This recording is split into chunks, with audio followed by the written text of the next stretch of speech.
I've said it once, and I'll say it again. Deport them all. This is our country.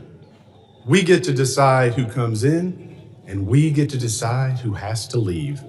And I say, deport them all. 90% that have come into this country are from third world countries, most of which are sucking resources from American citizens, burdening our cities. They do not belong here. And the enforcement of that rule. And I sent her a letter with 15 other members asking those questions, and I got a letter in response that has no answers to these questions. And I wanted to urge her to reconsider this policy that is delaying aid and reconstruction funds for the people of Puerto Rico, which are still suffering 9 years after Hurricane Maria, and that this is affecting Republicans and Democrats, that reconstruction should not have a party ID, and that instead of fighting the bureaucracy, this has made the bureaucracy worse. But unfortunately, Secretary Noem left early, and we are left expecting these answers. Thank you, and with that, I yield back. The gentleman yields back. I now recognize the gentleman from Tennessee, Mr. Ogles, for 5 minutes of questions. Thank you, Mr. Chairman, and thank you to the witnesses. Let's be clear. The United States of America is safer today because of President Trump. The United States of America is the dominant predator across all landscapes because of President Trump. We have restored our status as the global leader because of President Trump. Hard stop. Now, when we look at the topic of the hearings, the objectives, there were 6 bullet points.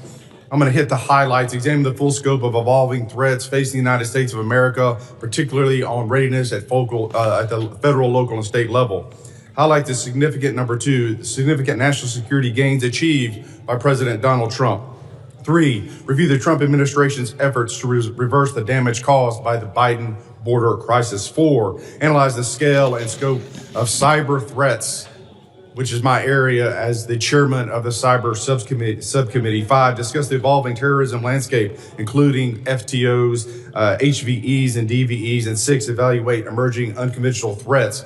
Unfortunately, my colleagues must not have read the memo, because that's not what they've talked about. They want to talk about ICE and immigration. So let's talk about that. You know, in 1965, we passed the Hart-Celler Act. Since that time, we've seen chain migration on a scale that, quite frankly, I'm not sure even the progressive liberal authors of that bill could have possibly imagined. In that amount of time, we've seen 60 million migrants come into this country, most of which, 90% from third world countries. There are roughly 300,000 Afghans in America, 200,000 of which came under Biden. Approximately 45% of Afghans are on U.S. food stamps. Afghans under the Biden administration have an unemployment rate double that of Americans. 68% of Afghans are on Medicaid. Let's go overseas. And so if that sounds like political rhetoric, let's look at the facts. Paris, 48% of crimes committed by foreigners, most of which were Muslim. Overall crime has surged since the Islamic migrant influx. That is from the French Interior Ministry. London, 40% of sex crimes are committed by foreigners, most of which are Muslims. That's the Metropolitan Police Department. Rome, 83% of 2024 street robberies by non-EU citizens, almost all of which were Muslim. Sexual assault, 69% Muslim, Italian police reports. Minneapolis, here in the homeland. Violent crime in Cedar Riverside, a Somali hub, rose 56%. 2010 to 2018. Dearborn, Michigan, crime 105% above the national average. Hamtramck, outside of Detroit, 92% of assaults by Muslim immigrants. Drug arrests, 85% Muslim immigrants. Now let's go to Nashville, Tennessee, where a Somali man, a migrant who came in 2015, raped to death a woman on the steps of a church. I've had enough. I've said it once, and I'll say it again. Deport them all. This is our country. We get to decide who comes in, and we get to decide who has to leave. And I say, deport them all. 90% that have come into this country are from third world countries, most of which are sucking resources from American citizens, burdening our cities. They do not belong here. Mr. Kent, I'm chairman of the Cyber Subcommittee. Let's go into the scope and scale of the cyber threats posed by the CCP. I give you the floor, sir. CCP is probably one of the more aggressive actors in the cyberspace right now. NCTC is mostly focused on the terrorism realm and how terrorist actors are using the proliferation of encrypted devices and just the internet to spread propaganda.